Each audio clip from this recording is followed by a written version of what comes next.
We bring you the latest updates from the Pna Newsroom.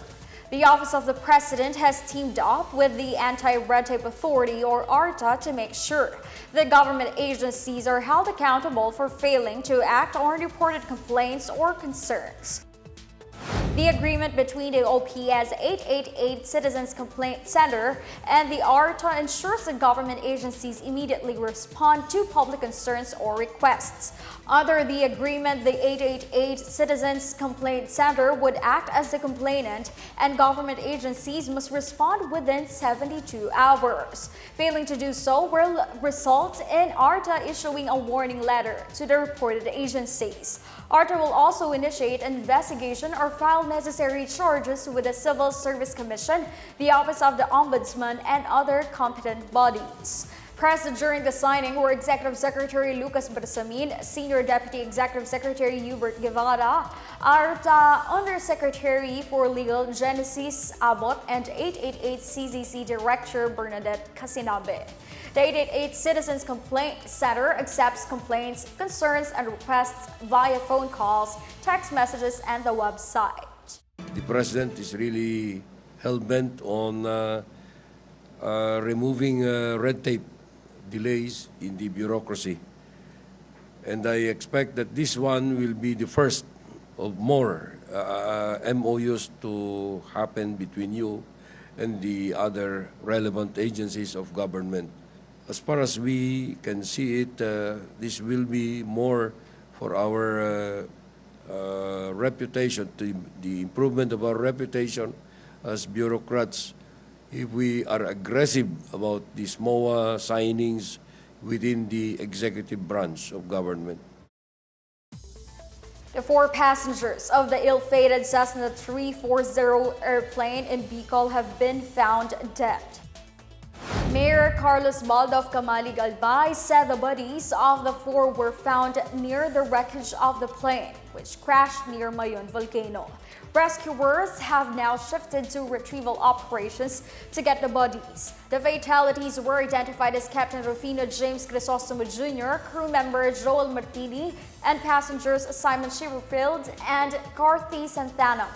Shiverfield and Santhanam were consultants of the Energy Development Corporation. Baldo said the Civil Aviation Authority of the Philippines will decide what to do with the crashed aircraft. The Cessna 340 airplane left Bicol International Airport for Manila on Saturday morning before it disappeared.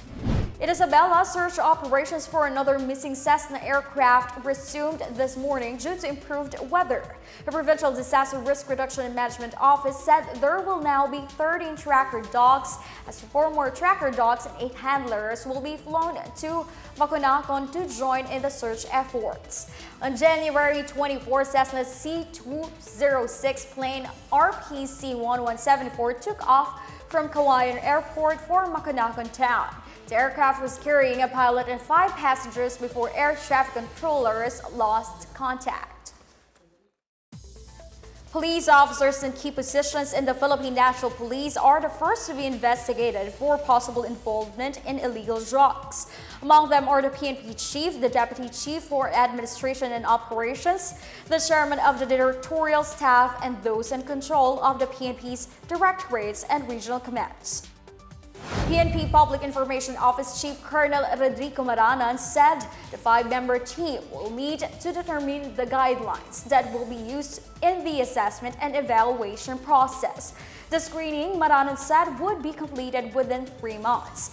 Of the 956 third-level officers, only 1 did not submit a courtesy resignation. Based on the agreement, officers whose resignations are accepted must retire, regardless of how long they are intended to remain in the PNP.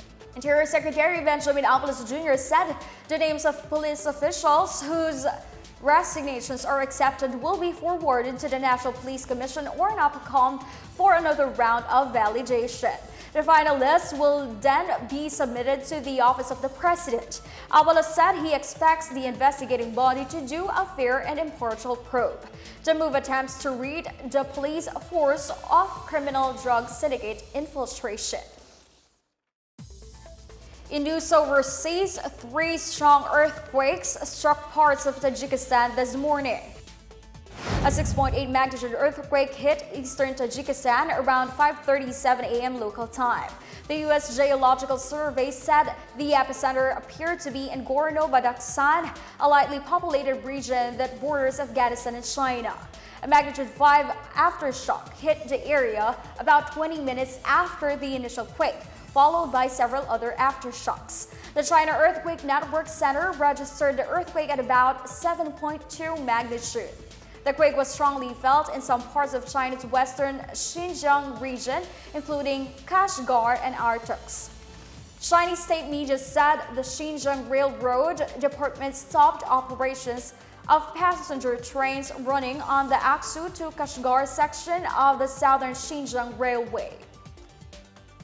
That's the latest and the biggest stories from the Pna Newsroom. For more news content, visit our webpage or head on to the Philippine News Agency's Facebook and Twitter accounts. We're also shown on the social media pages of the Presidential Communications Office and Radyo Pilipinas RP1. Stay tuned for more news updates. I'm Stephanie Sevillano. We tell stories that inspire change.